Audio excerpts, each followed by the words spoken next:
وسلموا تسليما صلى الله على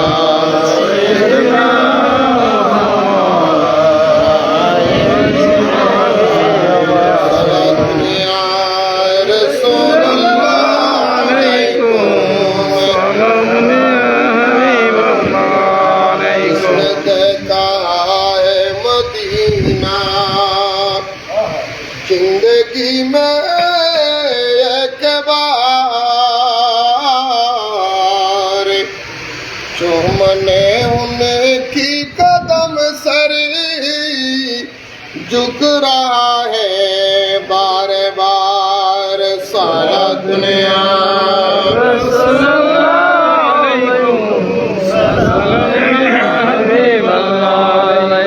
या रसूल अल्लाह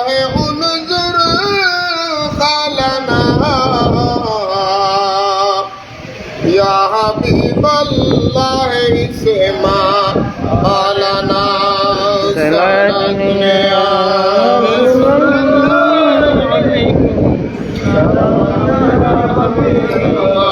अरसलनाका इल्ला रहमतल लिल आलमीन मरहबा या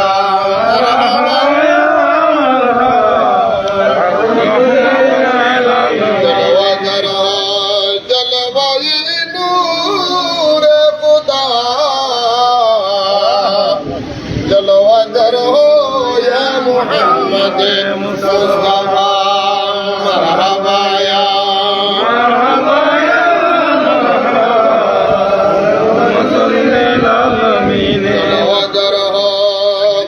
सैयद खैरुल बशर जलवागर हो आए मेरे नूरे नजर मरहबा या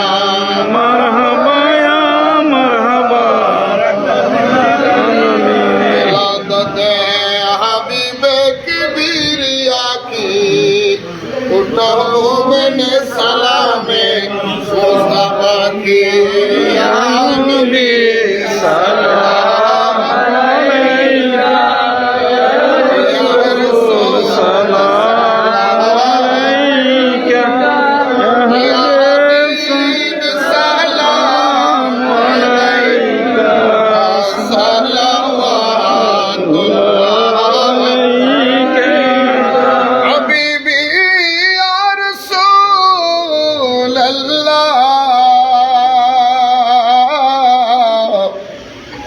पाया हबीब अल्लाह रमजानुल मुबारक आया रहमतों हिस्सा मिलाया नजतो मग़फ़िरत सुनाया नार दो ज़ख़ से बचाया या नबी सलाम अलैका या रसूल सलाम अलैका या हबीब सलाम अलैका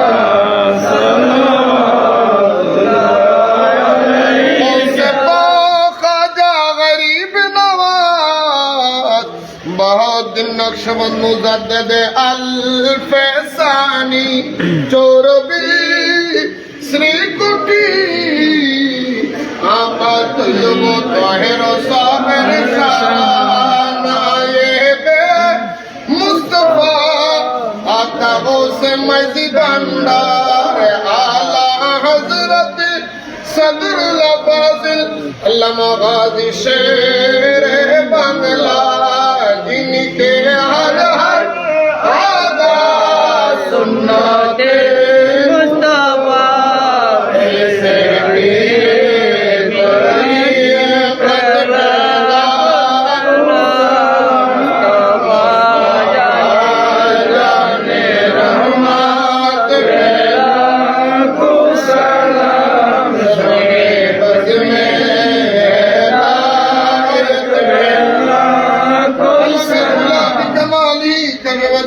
بجماله حسنت من إحسانه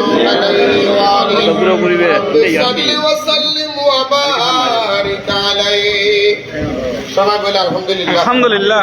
সম্মানিত ভাইরা, আমরা যারা বসতেছে একটু যদি কাতার বন্ধ হয়ে বসে যায় একবারেই আমাদের, তাহলে আবার কাতার হওয়ার জন্য কষ্ট করতে হবে। সামনে এভাবে সামনে আসেন, কাতার এভাবে কাতার হয়ে। রব্বুল আলামিন আমাদের এই আজকের এই প্রোগ্রাম, এই মেহফিলকে আল্লাহ কবুল করুক। আমিন। সম্মানিত ভাইরা, আপনারা জানেন আজকে আমরা পবিত্র রমজান মাসের রহমত, মাগফিরাত, নাজাতের 3 ভাগে বিশিষ্ট এই রমজান মাসের থেকে রহমতের মাস, রহমতের বাগ আমাদের থেকে বিদায় নিয়েছেন।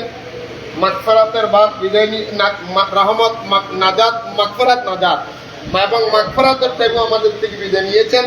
এখন শেষ বাগ নাজাতের টাইম, জাহান্নাম থেকে বান্দাদেরকে মুক্তি দেওয়ার টাইমের মধ্যে আমরা এসেছি। আজ 22শে রমজান, 22 না, আজকে 22শে রমজানে আমরা একত্রিত হয়েছি।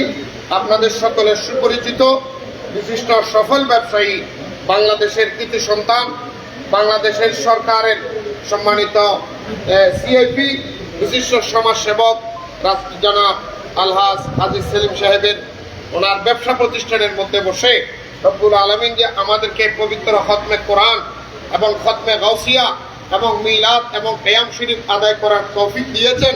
সবাই শুকরিয়ার সহিত একবার বলি আলহামদুলিল্লাহ। আলহামদুলিল্লাহ।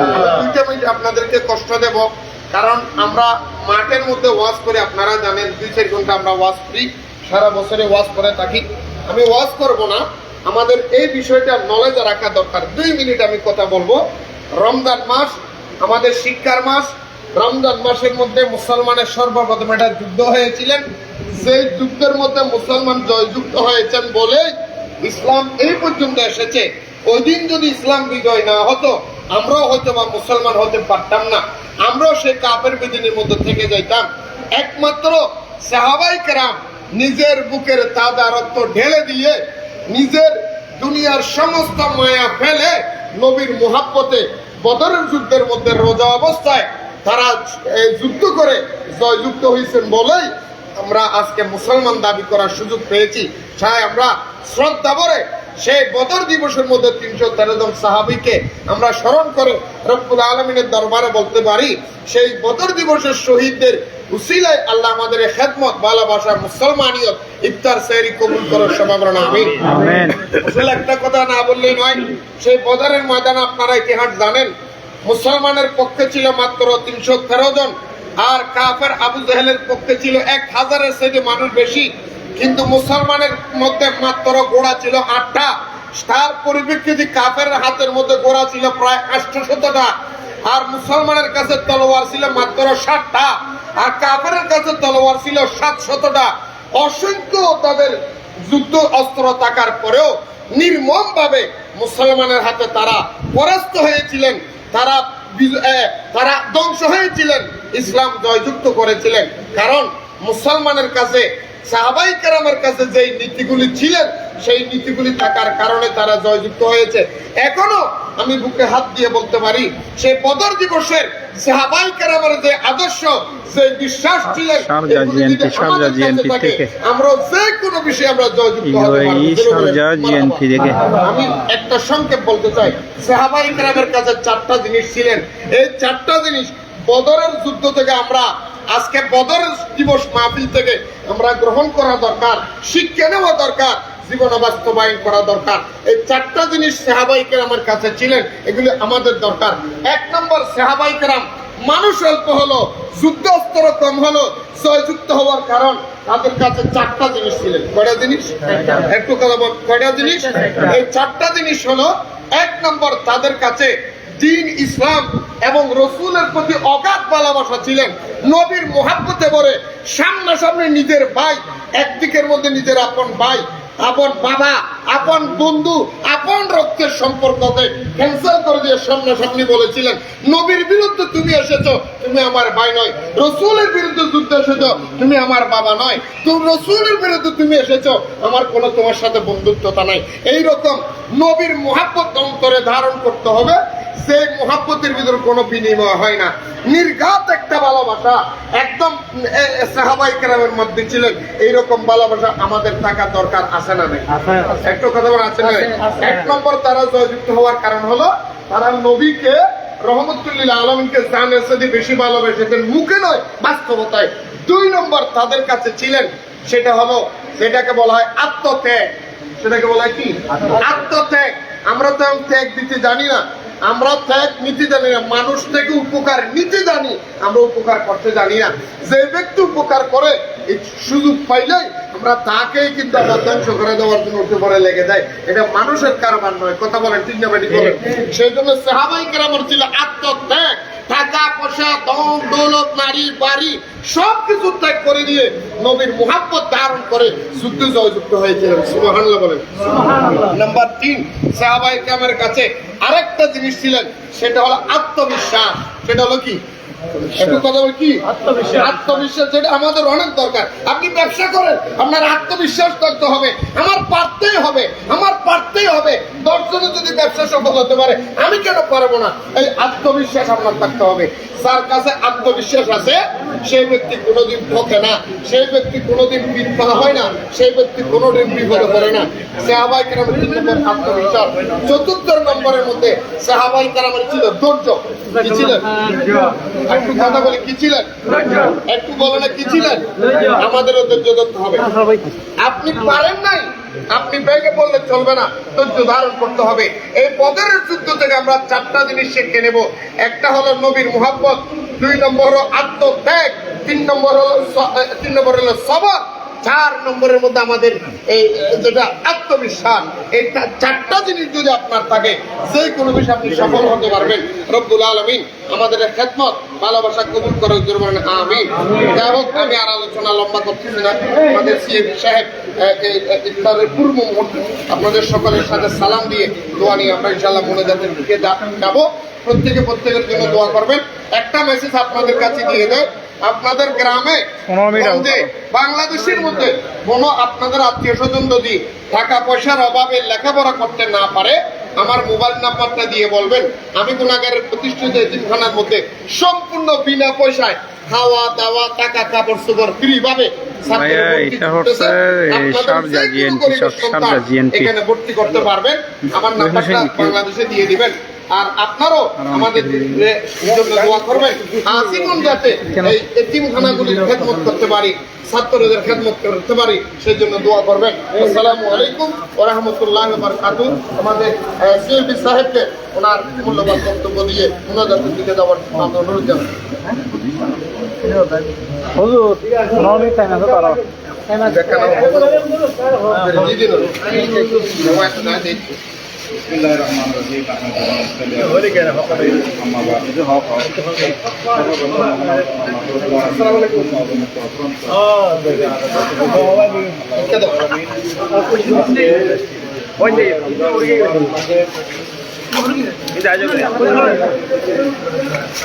আলহামদুলিল্লাহ, আপনারা আমার এই ব্যক্তিগত এসে আমি আমাকে ধন্য করেছেন।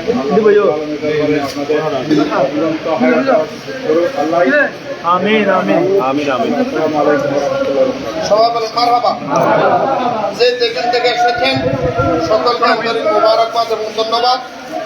বিশেষ করে ইফতারের পূর্ব মুহূর্তে দোয়া কবুলের সময় একজন আরেকজন ভাইয়ের জন্য দোয়া করবেন। কারণ রহমত আমাদের থেকে বিদায় নিয়েছেন, মাগফিরাত আমাদের থেকে বিদায় নিয়েছেন, নাজাত আমাদের সামনে এখন চলতেছেন। হয়তোবা এই রমজান মাস আমরা আগামী বছর আবার পাবো এমন কোনো গ্যারান্টি। গত বছর যারা আমাদের সাথে ছিলেন তারা এই বছর আমাদের শাসে নাই, আমরাও যে থাকবো তার কোনো গ্যারান্টি নাই। রাসূল পাক সাল্লাল্লাহু আলাইহি ওয়াসাল্লাম হাদিসে পাকের মধ্যে বলেছেন, আমার উম্মতের মধ্যে যে সমস্ত উম্মতেরা রমজানের রোজা পাওয়ার পরে জাহান্নাম আগুন হারাম করাইতে পারলো না, জান্নাতের টিকিট নিতে পারলো না, তার উপরে খোদার লানত, তার উপরে খোদার লানত, তার উপরে খোদার লানত। কারণ রমজান মাসের ইবাদত আল্লাহ এমন ভাবে কবুল করেন, রমজান মাসের নফল ইবাদত অন্যান্য মাসের সওয়াবের ফরজের চাইতে আরো বেশি। রমজানে যদি কেউ একটা ফরজ আদায় করে, আল্লাহ তার আমলনামায় 70টা ফরজের সওয়াব দান করেন। জোরে বলেন সুবহানাল্লাহ। সেই জন্য রমজান মাস এটা, এই রমজানের রোজা একমাত্র আমাদের জন্য, একমাত্র রহমতুল্লিল আলামিন বলেছেন যারা রোজা রাখবে, যারা রোজা রাখবে কিয়ামতের যারা কিয়ামতের ময়দানে যখন মা সন্তান চিনবে না, সন্তান বাবা চিনবে না, ছেলে বন্ধু বান্ধব চিনবে না, কেউ কারো হবে না, মানুষ যখন জাহান্নামের দিকে নিয়ে যাবে আল্লাহ ডাক দিয়ে বলবে জাহান্নামের ফেরেশতারা রাখো রাখো, বন্দাইটার জাহান্নামে নিও না, তার বিচার এখনো বাকি আছে। বলে সেই বিচার কি? সে যে রোজা রেখেছে, আমি তো রোজার প্রতিদান দিই নাই। আল্লাহ হাদিসে কুদসির মধ্যে বলেছেন আস-সাওমু লি ওয়া আনা আজিজু বিহি, রোজা আমার জন্য, রোজার প্রতিদান আমি আল্লাহ নিজেই দিব। জোরে বলি সুবহানাল্লাহ। আমার রাসূল বলেন কিয়ামতের ময়দানে আল্লাহ রোজার প্রতিদান দেওয়ার জন্য যখন ডাক দিবেন, উম্মতেরা সবাই দাঁড়িয়ে যাবে, কত সওয়াব দান করবে। আল্লাহ বলে রমজানের রোজার সওয়াব এত বেশি আমি আল্লাহ দান করব, প্রত্যেকটা গুনাহগার জান্নাতে যাওয়ার জন্য যত সওয়াব লাগবে সব এতগুলো সওয়াব আমি আল্লাহ রোজার বদৌলতে দান করে দেব। জোরে বলেন সুবহানাল্লাহ। সুবহানাল্লাহ। যাই হোক বন্ধুরা আমার, এই রমজানের রোজা আমার রাসূল বলেছেন কিয়ামতের ময়দানে জাহান্নামীদেরকে যখন জাহান্নামে দেওয়া হবে, আগুন যখন তাকে স্পর্শ করবে, রোজা দাঁড়িয়ে যাবে ধারের মতো, তলোয়ারের আপনার ঢালের মতো। রোজা বলবে জাহান্নামের আগুন দাঁড়াও, উনি রোজাদার আমাকে রেখেছে, তুমি তাকে জ্বালাইতে পারবে না, তুমি তাকে ক্ষতি করতে পারবে না। সেই জন্য বলছিলাম প্রত্যেকে দোয়া করবেন। আর রোজা হলো জাহান্নামের আগুনের ঢাল। আমার রাসূল বলেছেন রোজা জান্নাতীদের জন্য, ওই সমস্ত জান্নাতের একমাত্র রোজাদারের জন্য একটা দরজা আল্লাহ স্পেশাল বানিয়েছেন জান্নাতে, যে দরজার নাম হলো রাইয়ান। যে দরজার নাম কি? রাইয়ান। রাইয়ান নামক দরজা দিয়ে রোজাদার ঢুকবে। তাই আমি অনুরোধ করব, যারা এসেছেন আপনাদের কাছে অনুরোধ করব, এই আমরা যে রোজা রেখেছি, এই রোজাগুলি রাখার পরে আপনাদের অনুরোধ করব আপনাদের প্রত্যেকের ফিতরাগুলি যথাযথভাবে আদায় করবেন। কারণ আমার রাসূল বলেছেন যে ব্যক্তি যাকাত আদায় করে না, যে ব্যক্তি ফিতরা দেয় না, তার যাকাত ফিতরা আদায় না করা পর্যন্ত এই রোজাগুলি আসমান জমিনের মাঝখানে ঝুলন্ত অবস্থায় থাকে। আসমান জমিনের মাঝখানে কি অবস্থায় থাকে? আর ফিতরাটা হলো যিনি ভিক্ষা করে আনে, তার তো ফিতরা দিতে হবে। তাই আমি অনুরোধ করব আপনারা ঈদের ময়দানে যাওয়ার আগেই আপনারা ফিতরা আদায় করে নেবেন। আপনাদের আত্মীয় স্বজন বন্ধু বান্ধব যারা আছে, আপনাদের আশেপাশে ঠিকানা যারা আছে, আপনার নিজের ভাই বোন যারা আছে, যাদের আত্মীয় স্বজন তাদেরকে দিবেন। তবে একটা কথা আপনাদের বলে যায়, অনেকেই জানে না নিজের মা বাবাকে কোন সন্তান যাকাত এবং ফিতরা দিতে পারে না। এটা এই কথাটা মনে রাখবেন। অসংখ্য মানুষ আমাকে বলে হুজুর আর জাহাজ পাপ মারে দিলেও না, সন্তানের জন্য কোন যাকাত কোন ফিতরা মা এবং বাবার জন্য হারাম। আপনি মা বাবাকে শ্বশুর শাশুড়িকে যাকাত ফিতরা দিতে পারবেন না। আপনি যাকাত ফিতরা আপনার নিকটাত্মীয়, আপনার বোন বিপদে পড়েছে, আপনার ভাই বিপদে পড়েছে, আপনার এতিমখানা আছে, এগুলি দিতে পারবেন। কোন মসজিদে আপনি যাকাত ফিতরা দিতে পারবেন না, কোন মাদ্রাসা আপনি যাকাত ফিতরা দিতে পারবেন না যদি ওখানে এতিমখানা না থাকে। তাই আমি মনে করব গাউসিয়া পল্লী বাংলাদেশ আঞ্জুমানুর রহমানে আমাদের সুন্নিয়া ট্রাস্ট সহ যতগুলি আমাদের দিনী আধারা আছে, এই আধারাগুলির মধ্যে আপনারা সহযোগিতা করবেন। এই লক্ষ্য রেখে আমি আপনাদের কাছে আহ্বান রাখবো, ভাই হিসাবে আপনার রোজাগুলি কবুল হওয়ার জন্য এই কাজগুলি করবেন। আল্লাহ রাব্বুল আলামিন আমাদের কবুল করুন। সবাই জিয়ারতের উদ্দেশ্যে একবার আলহামদুলিল্লাহ শরীফ, তিনবার কুল হুয়াল্লাহ শরীফ, তিনবার দরুদ শরীফ আদায় করেন। বিসমিল্লাহির রহমানির রহিম। বিসমিল্লাহির রহমানির রহিম। আলহামদুলিল্লাহি রাব্বিল আলামিন। আর-রাহমানির রহিম। মালিকি ইয়াউমিদ্দিন। ইয়াকা না'বুদু ওয়া ইয়াকা নাস্তাঈন। ইহদিনাস সিরাতাল মুস্তাকিম। মাগদুবি আলাইহিম ওয়ালাদ-দাল্লিন। আমিন। বিসমিল্লাহির রহমানির রহিম। কুল হুয়াল্লাহু সামাদ।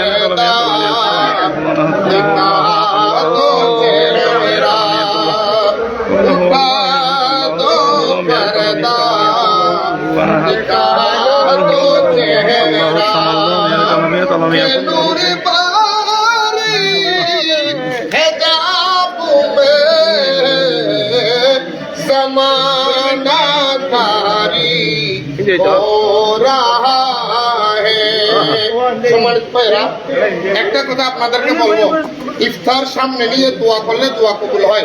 আলহামদুলিল্লাহ বলেন না? প্রত্যেকের জন্য দোয়া করবেন। কেন জানেন? আমার রাসূল হাদিসে পাকে বলেছেন, কোন গুনাহগার বান্দা যখন আরেক গুনাহগারের জন্য দোয়া চায়, কোন গুনাহগার বান্দা যখন আরেক গুনাহগারের জন্য দোয়া চায়, আমি আল্লাহ রাব্বুল আলামিনের রহমতের চাদর জোয়ার লেগে দেয় সুবহানাল্লাহ বলেন। কারণ বান্দা ফেরেশতাদেরকে বলে, ও ফেরেশতা দেখো নিজে গুনাহগার, নিজের গুনাহ মাফ চাওয়ার আগে আমার বন্ধুর জন্য সুপারিশ করে, বান্দা হয়ে যখন আরেক ভাইয়ের জন্য সুপারিশ করে, তার জন্য যখন সহযোগিতা করে, আমি আল্লাহ তারটাও কবুল করে নিলাম। প্রত্যেকের জন্য দোয়া করবেন, একজন আরেক ভাই, এক ভাই আরেক ভাইয়ের জন্য দোয়া করবেন, একজন অন্যজনের জন্য দোয়া করবেন এবং প্রত্যেকেই আমাদের জন্য সহযোগিতা করবেন। এই আশা রেখে আমার জামাল ভাই মনে কিছু বলবে, অথবা জানাম মরানা জামাল। হ্যাঁ যাই হোক 10 মিনিট আছে এখন 10 মিনিট আছে কাটে ভোট 11:30 মিনিট আছে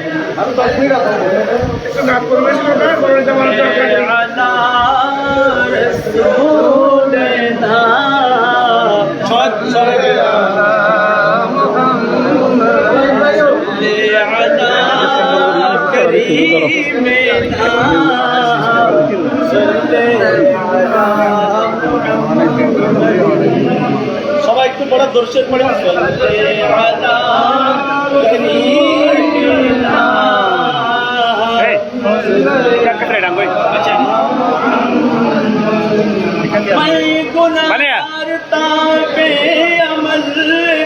मगर मुस्तफा ने मुझे जन्नती कर दिया। बड़े